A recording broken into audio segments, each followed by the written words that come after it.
Yep. We're up here, so. Yeah, just a little color. All right. Well, we're live streaming, so we're good anyways. It'll save on YouTube. All right, we're good. Okay. Well, good afternoon, everybody, and welcome to the March 24th meeting of the Saratoga County Prosperity Partnership. The time is 4 o'clock. My name is Maria Moran, and I call the meeting to order. Did everybody get a chance to look at the minutes from last meeting?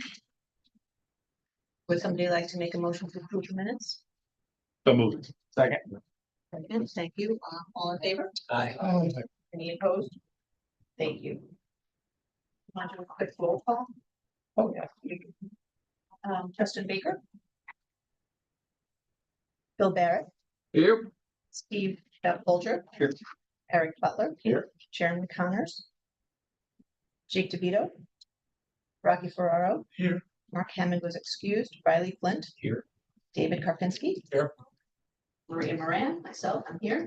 Scott Ostrander. Here. And Tim Sapanic. Here. David Wood. The next item we have is our audit presentation from West & Co. Amy Pendrick, who is here to discuss the audit. And Amy, I just want to thank you so much for all your work and your flexibility. This particular audit cycle saw a couple of little changes. One final copies, Matt will be able to get those into Paris for the March 31st deadline, so everything should be good there. The audit of the financial statements is the first document. It's a little bit thicker one. Here we're issuing an unqualified or an unmodified opinion on the financial statements, which is the highest opinion we give as a profession, and what the organization has received in the past. The opinion further talks about my responsibility as your auditor, and then management's responsibility or the board's responsibility. Really, the only activity that we had, the assets we have are in cash. We do have some accounts payable. That was booked through an adjusting journal entry, which I provided to Matt this afternoon. That's just to sync up the timing between the startup New York funds being received and then being dispersed out. So that's the AP that you have, and that's all been cleared up, paid out after year end. But as of 12/31, you guys have the funds and just have to disperse them. And then it's the statement of activities. The only revenue was the pass-through from the startup New York, and then some expenses in terms of some office expenses, miscellaneous, legal, etc. So as the organization is aware, it's just minimal activity, but very similar to last year. No new footnotes, no new accounting changes. So the footnotes are there with the financials. They explain a little bit what's going on with the organization and give some more support for the numbers. And then there is one more opinion in there, the last 2 pages, which is our independent auditor's report on financial reporting and compliance. So here we have no findings, no significant deficiencies or material weaknesses to note, and that is as well as a clean opinion. And then the other item that we do have to issue is an audit of the schedule of investments that came out a few years ago through the Authority Budget Office.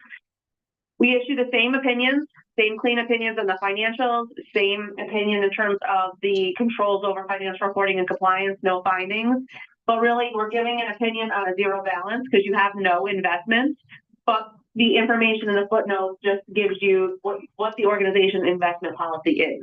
All your funds or assets are in cash, but we are required to provide this report. So we're providing it so that the organization is in compliance with the ABO. Any questions on the audit, the audited financial statements, anything like that?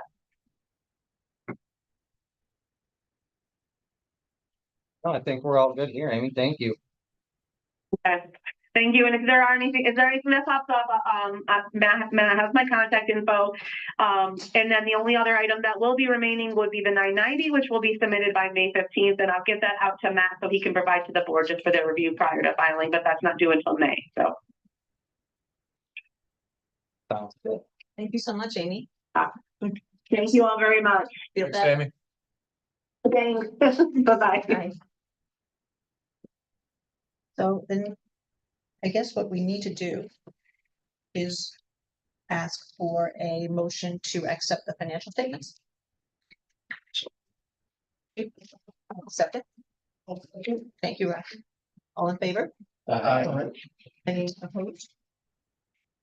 Well, thank you very much. Motion passed. The next item is our election of the board officers. And so we propose the same slate as last year with myself as chair, Tim Sapanic as vice chair, Steve Folger as treasurer, and Eric Butler as secretary. Second. Thank you. All in favor? Aye. Any opposed? So moved. Thank you.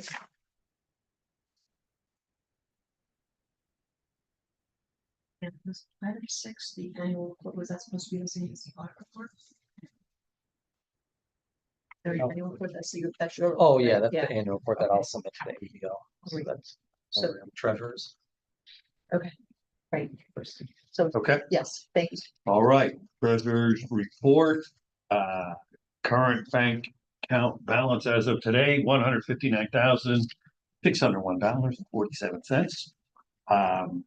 I'll just read a small, summary of where we're at. Expenses remain similar to that of 2024 and will continue to look the same into 2025. These expenses include Zoom, Adobe, QuickBooks, electronic office products, and storage sense. One notable change the board will be able to see reflected in the financial reports is the revenues and expenses tied to the Startup New York program. In the fall of 2024, G&G Lighting and CP Saratoga were concluding the process to change their Startup New York sponsorship to Hudson Valley Community College. This effort was successfully concluded in November. This reduction in pass-through funds can be noticed in the fourth quarter of 2024. The only remaining sponsorship of the Startup New York program will be between PVA and Spark Shop. As a result, the board can expect the revenues and expenses for the Startup New York program to be significantly less compared to prior years. So really, that's our one last thing that we're overseeing. And the rest of the stuff is minimal. That is my report. If anybody has any questions. Thank you, Steve. Hearing no questions, can I get a motion to accept Steve's report? Thank you. Motion, everybody want to accept, approve? Aye. No, any dissent? No, thank you. So moved.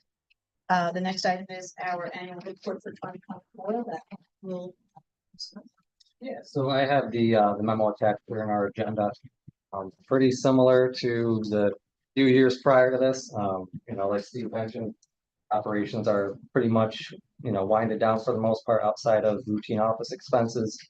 And, Steve touched about it as well on the Startup New York sponsorship. So we'll see less revenues and expenses that essentially those pass-through funding, decreased with CP Saratoga and G&G Lighting off the books now. And really that should, that pretty much covers everything that we're expecting in 2025 and beyond. And anybody has any other questions, I'd be happy to answer.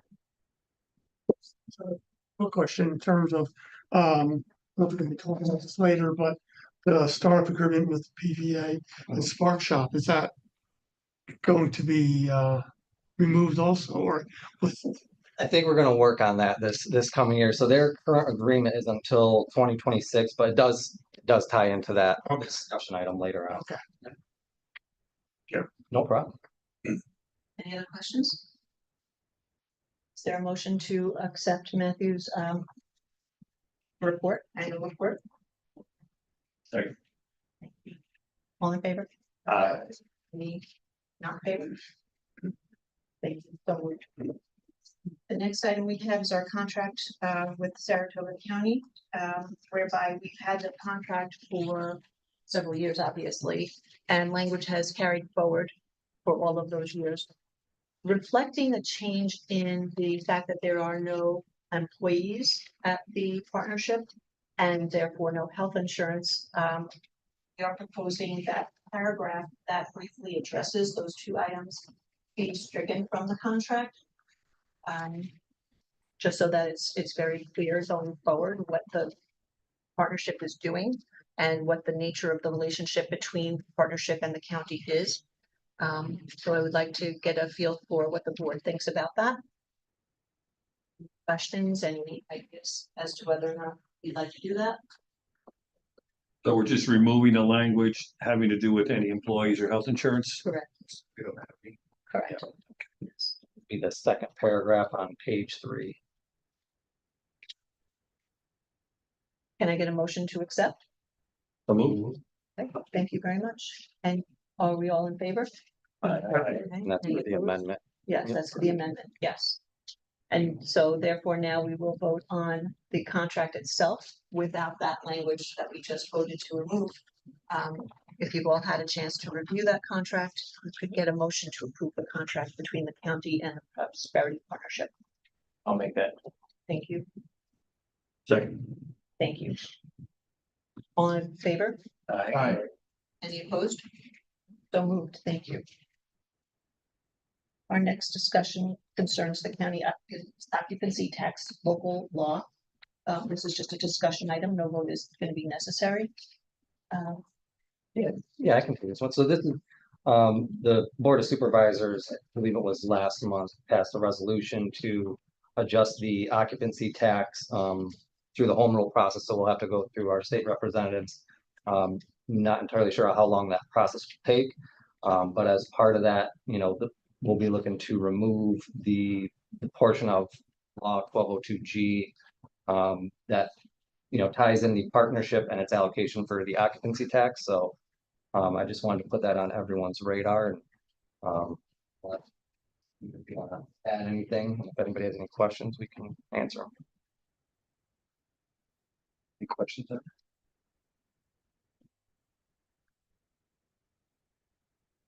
So I think, Yeah, no vote needed. Just to follow up on Matt, that is currently going through the legislative process down in Albany. We expect the bills to be introduced in the Senate and the Assembly within a matter of a week or two. And then from there, assuming it gets passed and the governor signs it, then that language will be, there's several changes to the occupancy tax law coming. One of them being removing the 50% requirement of occupancy tax to the partnership. So that's what we're talking about it here today. We would then amend our budget to reflect that also, or at least the agreement that we Yeah. have Yeah, with the county. yeah. I think we should do that then, because then, right, then, right, since there's no longer that requirement.